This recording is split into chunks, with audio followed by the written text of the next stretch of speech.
Hola, mi nombre es Marcelo Pereiro y como algunos y algunas de ustedes recordarán de nuestra presentación anterior, soy estudiante del profesorado y la licenciatura en Ciencias de la Educación de la Universidad Nacional de La Plata. Y es justamente en el marco de este profesorado que estoy haciendo mis prácticas profesionales con ustedes. Esta va a ser nuestra primera clase de estas prácticas. En este caso se trata de una clase asincrónica que quedará grabada y que podrán ver y rever cuantas veces crean conveniente. Nos va a servir para articular la próxima clase, la del lunes 6 de septiembre, que será sincrónica y realizaremos por la plataforma Zoom como acostumbran hacerlo y con el mismo link que venían manejando. Esta clase va a ser subida por partes para que puedan visualizarla fácilmente. Luego iremos viendo qué es lo que nos conviene más y de qué manera nos manejamos mejor, y seguramente iremos haciendo ajustes en las próximas clases. Por eso es importante que cualquier duda o comentario que tengan me lo hagan llegar. Les dejo mi mail y para quienes prefieran podemos comunicarnos también por WhatsApp, tanto por el grupo de la materia que vienen manejando como por mensaje privado. En estas dos primeras clases estaremos viendo la corriente normalista en nuestro país, haciendo eje en un personaje que es insoslayable, tanto si hablamos de nuestro sistema educativo en general, como, mucho más aún, si hablamos de normalismo o de la escuela en particular. Me refiero, obviamente, a Domingo Faustino Sarmiento. También, entre esta y la próxima clase, veremos algunas cosas de Juana Manso, quien fue una aliada fundamental para Sarmiento en esta obra, así como de algunos otros personajes que formaron parte o intervinieron en el desarrollo de esta corriente normalizadora. Esto nos lleva a la primera tarea que les dejo, que les recordaré al final de esta clase, que es investigar para compartir en el próximo sincrónico, por un lado, quién fue Juana Manso, y por otro, quiénes fueron las 61 docentes americanas que trajo Sarmiento. Paralelamente a esto, y dado que es muy importante para este tema, también hablaremos de lo que significó el positivismo y el higienismo, y haremos un repaso de lo que significó la corriente pedagógica clásica. Aquí encontramos el disparador para la tercera pregunta. ¿A qué nos referimos cuando hablamos de corrientes pedagógicas? Estas tres preguntas que les dejo son una invitación a investigar y conseguir material que puedan compartir con el resto de sus compañeros y compañeras en el próximo sincrónico del 6 de septiembre. Volviendo a la clase, tal como les comenté y como vienen trabajando con su profesora, está pensada para articular con la próxima clase, que va a ser de características sincrónicas y que se realizarán por medio de la plataforma Zoom. Y en la que, como ya dijimos, abordaremos el normalismo y algunas cuestiones de la corriente pedagógica clásica. Las siguientes clases, la clase 3, que va a ser asincrónica, y la clase 4 de característica sincrónica, nos llevarán a ver la escuela nueva y con ello la pedagogía progresista. La clase 5 y la clase 6 estaremos viendo pedagogías tecnicistas. Y la clase 7 y la clase 8 nos permitirán ver las pedagogías críticas. Recuerden que tienen que averiguar a qué nos referimos cuando hablamos de corrientes pedagógicas. Es una de las tres preguntas disparadoras que les dejé para que busquen material y compartamos en las próximas clases.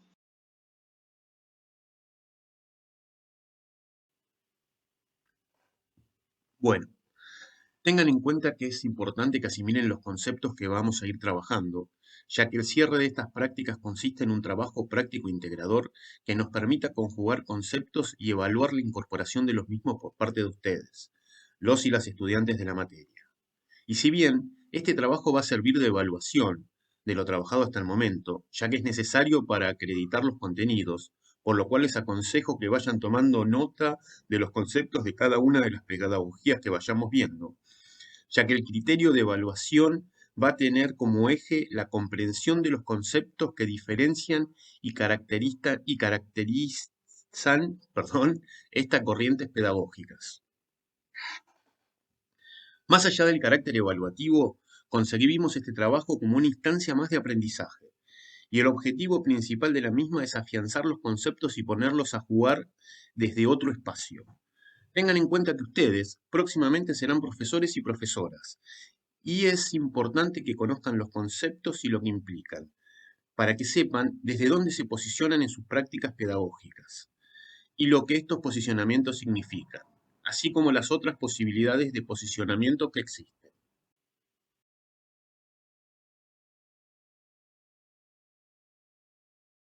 Antes de pasar a los temas en cuestión, aprovecho esta presentación para comentarles sobre los textos que acompañan esta y la próxima clase.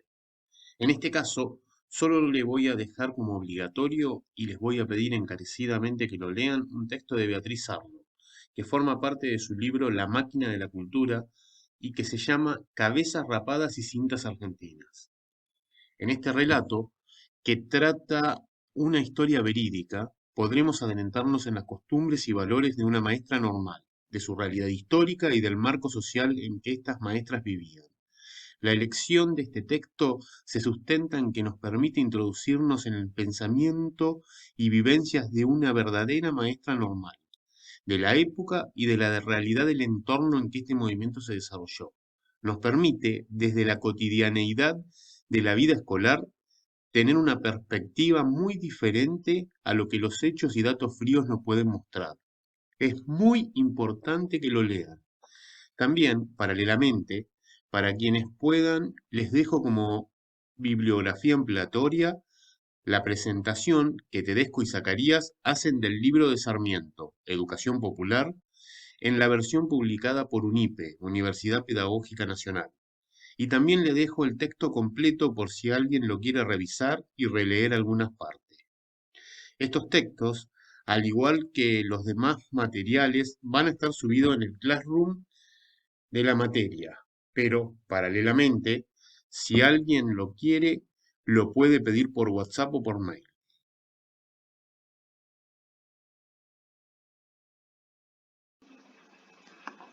Bueno, ahora sí, empecemos con el tema de la clase. Y como para ir adentrándonos en los conceptos y datos que quiero compartir con ustedes, veamos un video de Canal Encuentro titulado Normalismo.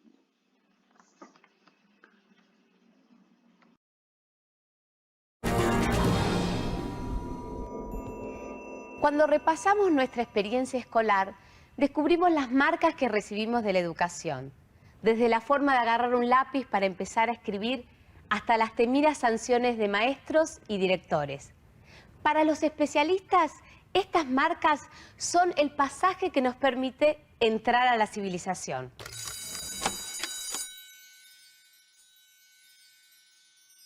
La escuela sarmientina tenía como idea central el vínculo de la escuela con el progreso, el vínculo de la educación con el progreso. La misma palabra institución habla de una idea de instituir, de dejar una marca en el otro, de apostar por ese otro para que se transforme en otra cosa de lo que es. La escuela argentina y la escuela en general como institución participa en su lógica fundamentalmente de la idea del pasaje de un acervo cultural. Uno podría decir que la escuela toma una función en relación a la educación que es de conservación, tiene una pata muy fuerte en relación a pasar el pasado.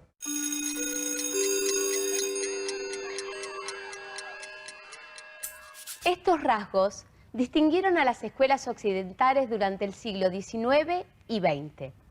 En nuestro país, donde la escuela tuvo un rol fundamental para la construcción del ser nacional, la enseñanza se consolidó con las escuelas normales, creadas a partir de la necesidad del Estado de formar un cuerpo docente preparado y sin fisura.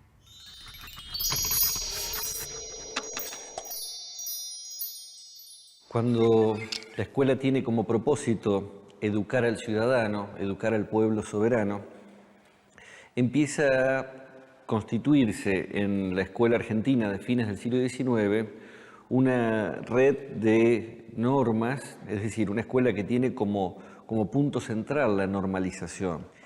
Había que pasar de un pueblo bárbaro, salvaje, a un pueblo civilizado. Y ese pasaje de la barbarie a la civilización es un pasaje por la inscripción en la norma, la inscripción en la ley. Empieza a haber una regulación estatal fuerte que implica decidir qué se enseña, cómo se enseña, a quiénes se enseña, qué valores se encarna. A ver, Junco, ¿sabes quién es este señor? No lo conozco, pero es un viejo muy fiero y mira como malo. Sin embargo, este viejo fiero que mira como malo fundó las escuelas y quería mucho a los chicos. Domingo Faustino Sarmiento fue un gran maestro. A diferencia de otros países latinoamericanos, el sistema educativo argentino no cesó de expandirse desde las últimas décadas del siglo XIX hasta finales de 1970. Por ser un país abierto a la inmigración, el sistema escolar era una herramienta clave para la constitución de identidades colectivas que se presentaban dispersas y variadas.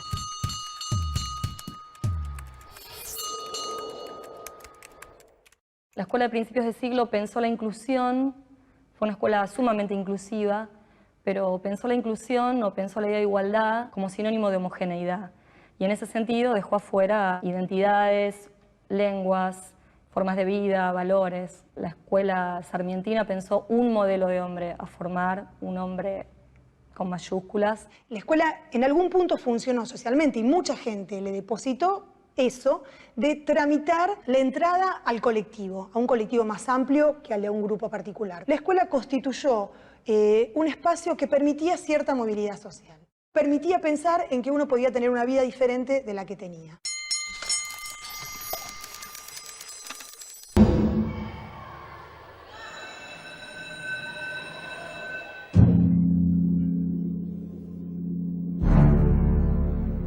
La escuela común surge en contraposición a escuelas diferenciadas, ¿no?, en el siglo XIX. Sobre todo en la época de la colonia, pero después de la colonia también subsiste la idea de que los indios y las castas, se los llamaba los negros y los mulatos y mestizos, tenían que tener escuelas diferentes, ¿no? Por ejemplo, incluso la Sociedad de Beneficencia que organiza Rivadavia para la educación de las niñas, ¿no?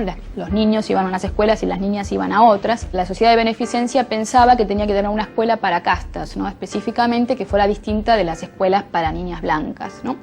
Y así sucesivamente, también había escuelas para indios, ¿no?, y para otros grupos étnicos y sociales. Cuando aparece la escuela común y cuando las leyes de educación obligatoria, gratuita y laica en la década del 80, se supone que esto no tiene que seguir sucediendo. Sin embargo, hay muchos relatos de indígenas y de mestizos que decían que no estaba bien visto en el pueblo que ellos fueran a la misma escuela que iban los blancos de la zona, ¿no?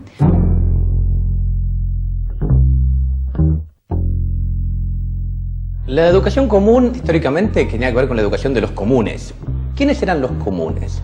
Se hablaba de los que podían llegar a ocupar cargos políticos, de los que podían llegar a mandar. Una vez más, de los hombres, de los blancos y de los católicos, ¿no? De la idea de criollo. Si uno piensa en el origen, cuando comienza la independencia, cuando se hacía criollo estaba pensando en estas características. Estos eran los comunes que tenían que ir a educarse. Esto se va a complicar muy fuertemente con el comienzo del siglo XX, con la llegada del inmigrante.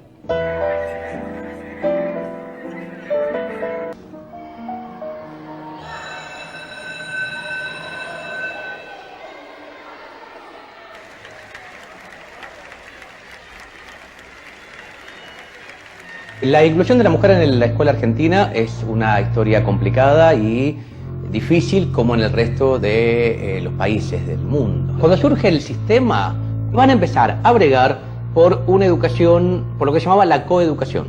Educar en igualdad de condiciones y en las mismas aulas a hombres y mujeres.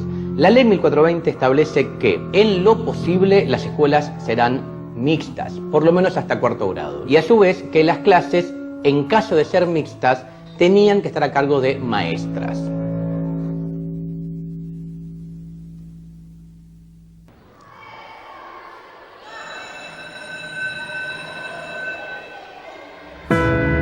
Las escuelas diferenciales, las escuelas especiales, las escuelas para retardados, las escuelas paranormales, las escuelas para problemas con niños con dificultades de aprendizaje, etc., están casi en el origen del sistema y en algún lado son la contracara del modelo de inclusión. Las escuelas diferenciales o especiales ya están sobre comienzo del siglo XX y van a ser destinados a aquellos que no pueden aprender por algunos motivos. Hay toda una pasión En la escuela argentina, como en el resto de las escuelas del mundo, va a haber una pasión de clasificación de alumnos, de clasificación de niños, y muchas veces desde modelos médicos. Uno puede ir viendo cómo siempre hubo niños retardados, atrasados, distraídos, afásicos, disléxicos, silábicos, con ADD, con problemas de atención, con problemas de movilidad, y también cómo estas enfermedades, supuestas enfermedades, aparecen en ciertos momentos históricos.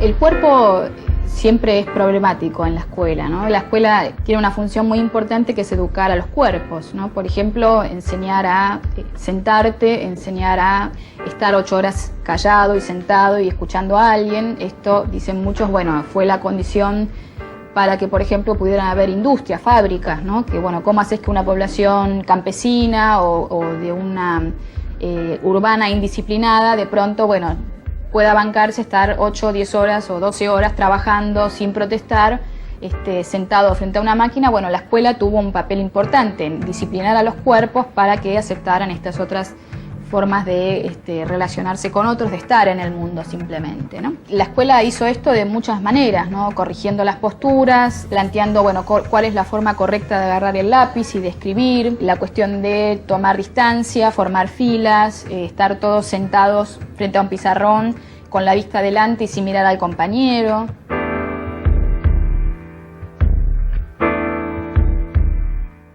La idea del guardapolvo era plantear un ámbito más higiénico y más limpio, ¿no? Y cuando aparece en esa época se dice por un lado que todos los chicos luzcan iguales y así de alguna manera abolir las diferencias sociales o que no se noten en la escuela. Y por otro lado también está esta idea de protegerlos de los microbios, ¿no? Esta idea de, bueno, de la limpieza moral y sanitaria, ¿no? De la población.